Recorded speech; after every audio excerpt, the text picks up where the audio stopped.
বাংলাদেশের মানুষের কাছে মানবতা বলতে কিছুই নাই।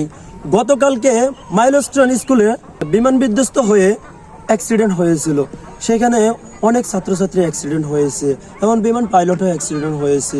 অথচ সরকারি কর্মকর্তারা তাদেরকে বাঁচানোর জন্য কত রকমের চেষ্টা করছিল।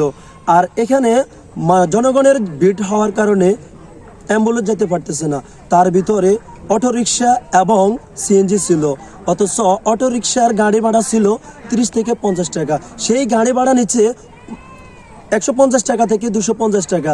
অথচ সিএনজি ভাড়া হাসপাতালে যাওয়ার জন্য হচ্ছে 150 টাকা থেকে 250 টাকা। সেই সিএনজি ভাড়া গতকালকে নিছিল 1000 থেকে 1500 টাকা। এটাই কি মানবতা? 2 লিটার পানির দাম আছে 40 টাকা। সেই 2 লিটার পানির দাম গতকালকে 600 টাকা বিক্রি করছিল। এটাই কি মানবতা? এটাই কি বাংলাদেশ স্বাধীন? আমরা কি এমন বাংলাদেশ স্বাধীন চেয়েছি যেই জায়গায় মানুষের মানবতা বলতে কিছুই নেই?